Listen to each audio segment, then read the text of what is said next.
Welcome. Welcome to the Clayton Chamber of Commerce's 2024 Platform at the Podium video series. My name is Dean Penny, and I am Vice Chair of the Legislative and Governmental Affairs Committee for the Chamber. We are excited to bring this series to you, giving the candidates running for office an opportunity to directly share with you some of their views. The offices that are going to be represented in this video series include the U.S. House of Representatives, District 13, the North Carolina State Senate, District 10, the North Carolina House of Representatives, Districts 26 and 53, Johnston County Commissioners, and the Johnston County Public School Board. All the candidates running for office in each of these categories were offered an opportunity to come and participate in the series, and each were given questions in advance, giving them an opportunity to share with you directly their views about key issues. We encourage you to watch each video in the series. It's a great way to become informed and help you make a better decision as you go and prepare yourself to vote. So thank you again. We appreciate you watching this series, and also appreciate your contribution to our community as you register your vote.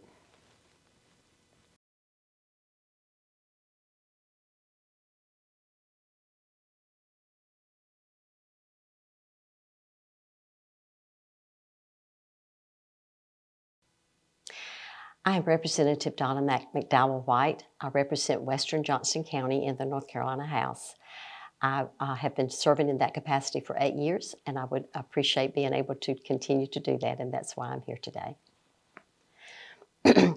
In the fastest growing district in the state, which I represent, and is also the 9th fastest growing district in the United States, Western Johnston County, my top priorities are building infrastructure in the community, such as water and sewer, 42 East Extension, 42 East widening, with the plans for 42 West widening, so expanding our rural roads and our Highway 70, of course.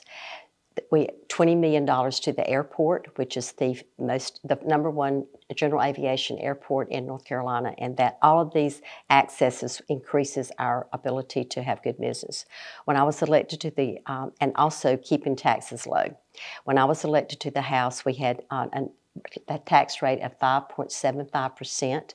We have now brought it down to 4.3%, and our goal is to do 3.99 in the next couple of years. Hello, my name is Matthew Wood, and I'm running for the North Carolina General Assembly, House District 26, and I'm glad to be here at the behest of the Chamber of Commerce. I've been given a few direct questions to answer very specifically, so let's go ahead and get to it. The first one is about legislative priorities. My top 2 priorities for supporting business community and fostering economic growth in North Carolina.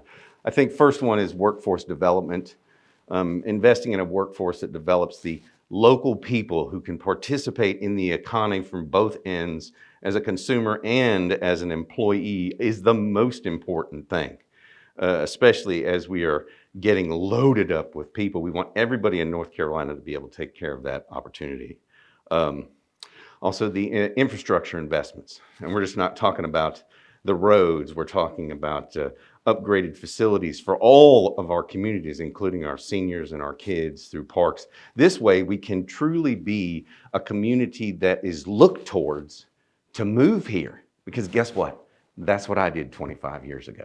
As somebody born in New Jersey and is an American mutt who's lived in Illinois, Arkansas, worked for companies out of California, Dallas, when I graduated, I did a cost-benefit analysis of all these communities I could go to.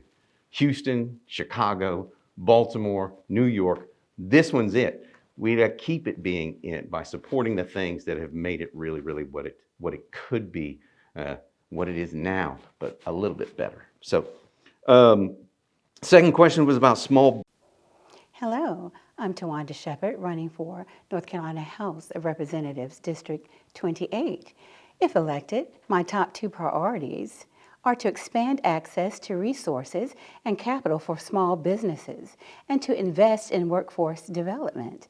I will work to ensure that small businesses, especially those in underserved communities, have access to grants, low-interest loans, and mentorship programs. Additionally, I will advocate for job training and educational programs that align with the needs of emerging industries, ensuring that our workforce is equipped with skills necessary to succeed in rapidly evolving economy.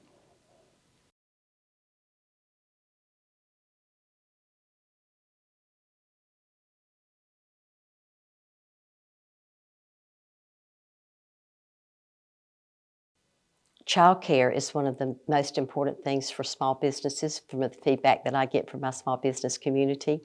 This year, recently, we put $67 million into childcare when the federal cliff ended. We have developed a tri-care model that we're testing in the western part of the state and hope to bring that statewide.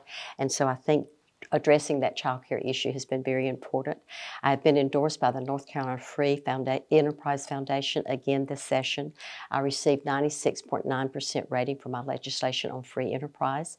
This week I've been endorsed for the fourth time by the North Carolina Chamber of Commerce and named a job champion. This means I have voted for legislation that improves and increases the workforce. I have also been endorsed in the past couple of days for the fourth time by the National Federation for Independent Businesses for having a pro-business view, a pro-small business view, as well as for my legislation and the votes, and recorded votes that I've taken.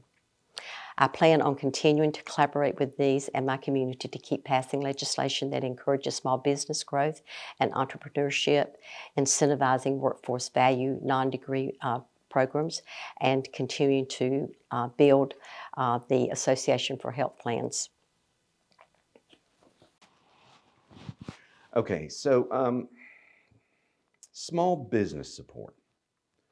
So understanding that these are crucial to our economy, post-pandemic economy, I would support issues such as, let me explain to you why this matters to me, because as a 1099 worker for the last 8 years before I took on a W-2 position for the health insurance, right, I had an office that pre-pandemic was flowing with people. I loved it. I could meet with them face to face. There was no inhibitions for me reaching out to people because that was accepted. We've got this still stagnation within our communities that needs to be revitalized by social engagement. And what that can do is incentivize growth. Tax incentives to go out to a disenfranchised area and work in conjunction with the large corporations that we have, the biggest of businesses, just like free enterprise zones back in the 70s and 80s when we were in love with Ronald Reagan. We need to do the exact same thing because the growth model in Henderson and Oxford is not going to be fulfilled by only a private engagement. So we need to have that for sure.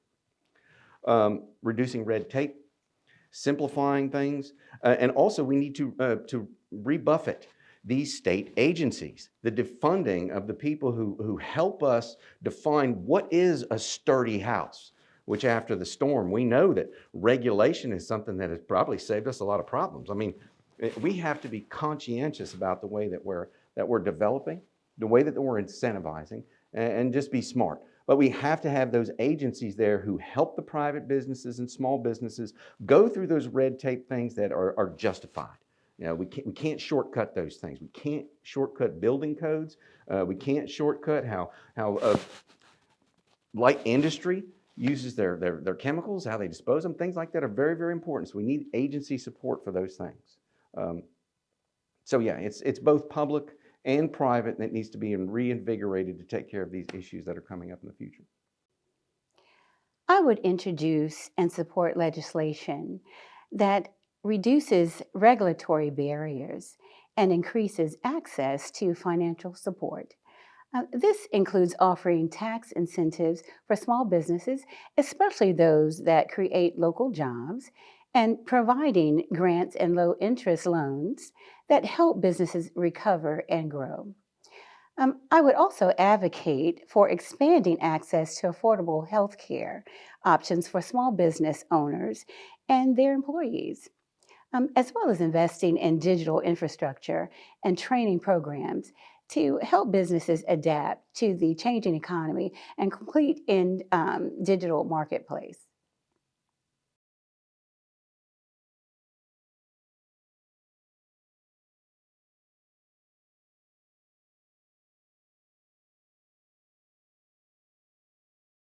This session, we passed legislation that cuts unnecessary regulation and streamlines the building code process, which will put more affordable housing on the market.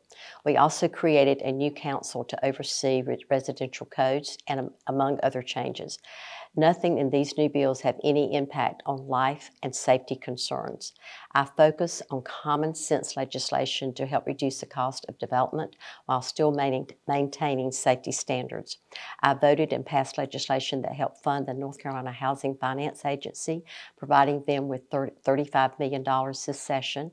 This helped build affordable housing in 2 different projects here in Clayton, and a percentage of that funding has to be used for affordable housing. By continuing to pass common sense legislation and helping fund the North Carolina Housing Finance Agency, we can assure that more citizens can own their home. So the question pertaining to affordable housing and growth is probably the most pressing issue that exists. And it's not something that has been to this sort of extremity up until the last few years even. I myself have lived in North Carolina for 25 years, where I've bought and sold 2 bank-owned properties or foreclosed properties that I fixed up and lived in for 4 or 5 years. And guess what? I live in another, right?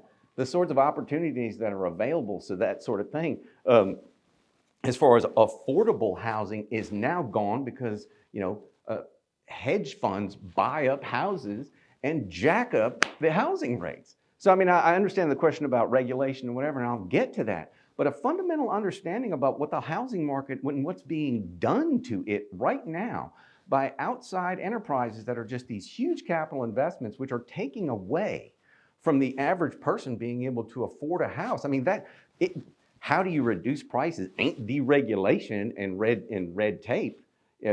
First of all, we got to understand why people don't own houses. They're getting priced out now, and everybody knows it. And the other thing, and I'm going off script here, but the other thing that's important that we don't get to talk about at all is if you pay $100,000 for a house, and I'm sorry, I just got transported back to 1980 to use that number, but it's a round number. In the United States of America, after you get finished paying for it, you'll pay over $250,000. On what planet is that not 150% interest? I don't know. But if you understand what a table of amortization is, and you understand that your first payment maybe is 97% interest for decades, who really owns the house?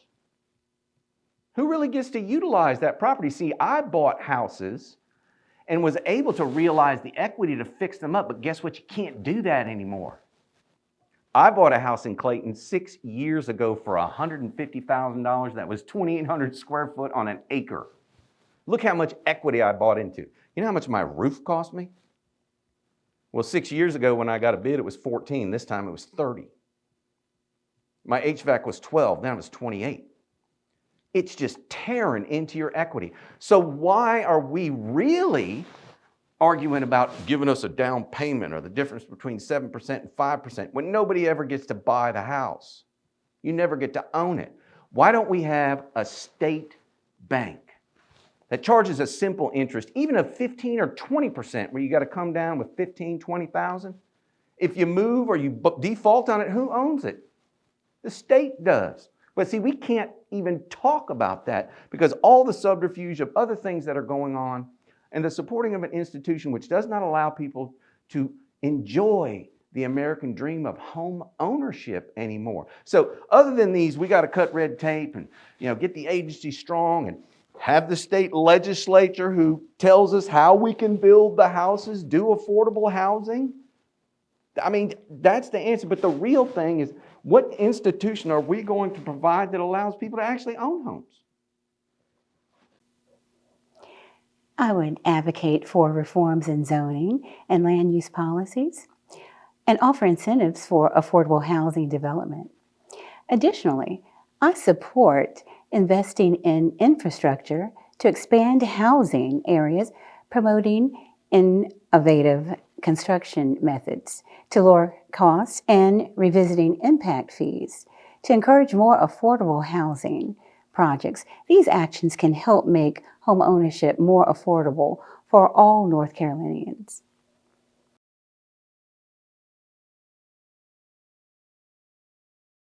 Having served for 15 years on the Planning Board here in Clayton and 12 years on the Board of Adjustment, collaborating with the Town Council, the Town Planner, local citizens with their input, and the local police gave me the experience to use this knowledge to my advantage as the legislator.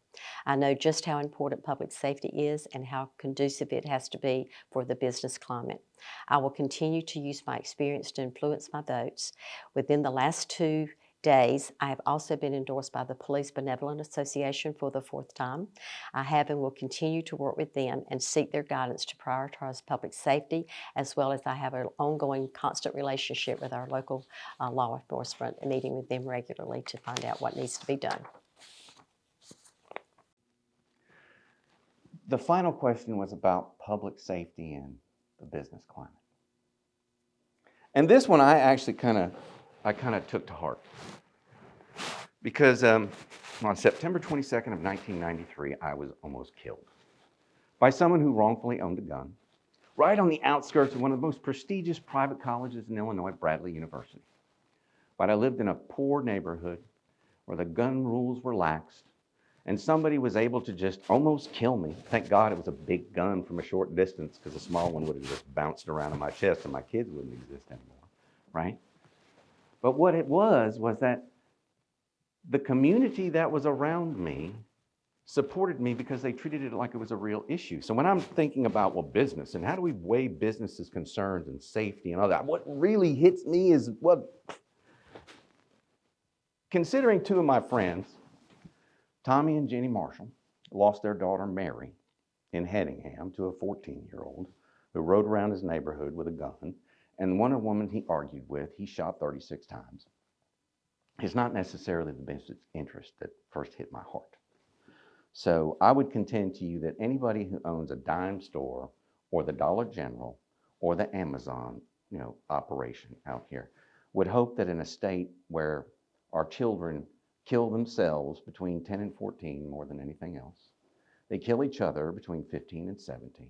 And then at the age of 18, when Uncle Sam would not give me an M16 at the time, until 10 weeks of training, we just want to arm adolescents.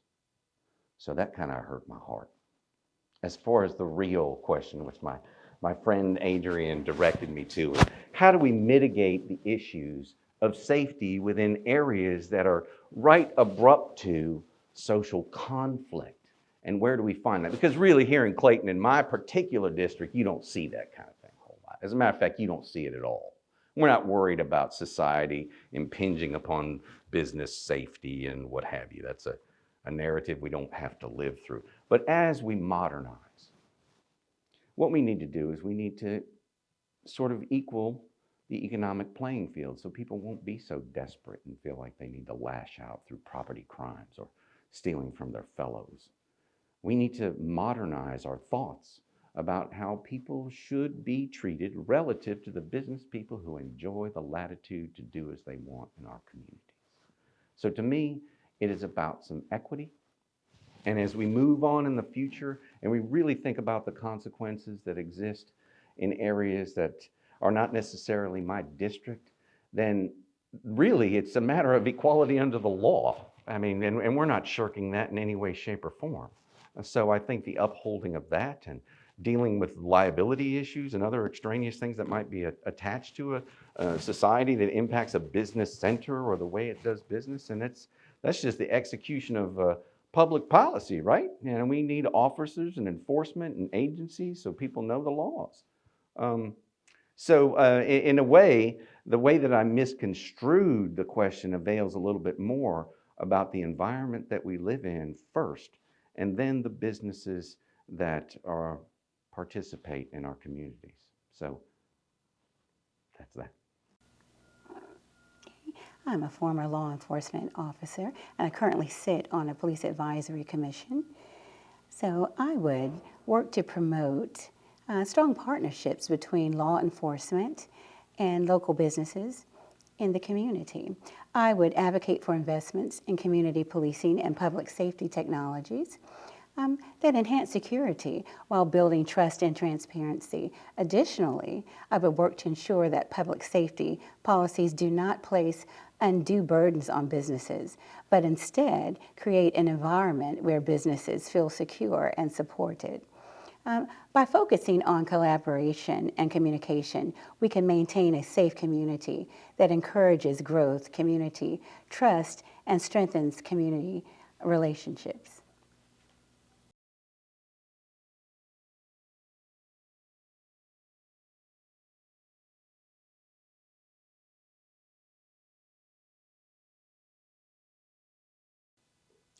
I have had the honor and the privilege to serve as the only elected woman from Johnson County.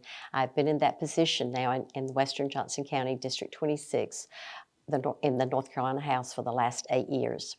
I have demonstrated that women can serve equally as well as our counterparts.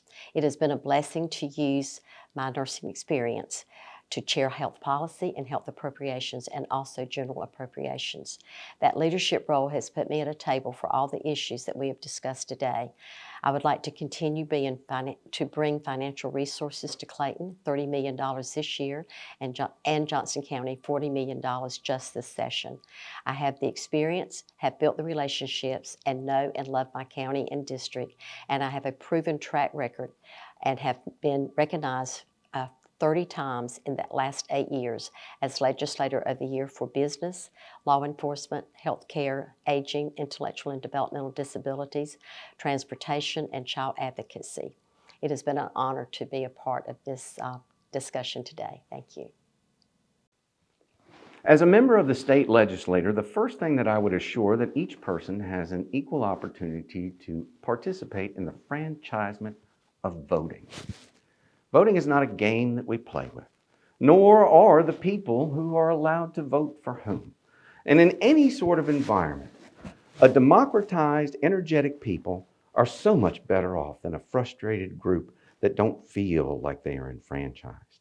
Only through the supporting of education and public health will we find the employees and the consumers that allow businesses to thrive, not just to survive and to grow, but to thrive. Because in the midst of all sorts of growth, if it does not affect all, then what truly is it? Because I know that a rising tide raises all boats. But the difference between your conveyance in the water is immense. And I think that there is something worth protecting in the public that's not being protected now. And there are things that should be talked about that are not being talked about now. So let's enfranchise our community by economically stimulating areas that haven't seen it, by supporting education in areas where people have never seen it, enfranchising people to be healthy by providing nutrition and hospital care in areas that have never seen it. So this campaign is about enfranchisement, which is really at the heart of any honest business development. I appreciate your vote, your thoughts. Go to mattwoodnc.com and you will see my developed thoughts on 25 or 30 things. And without this contemplation, how truly can I be representational to anyone? Thank you.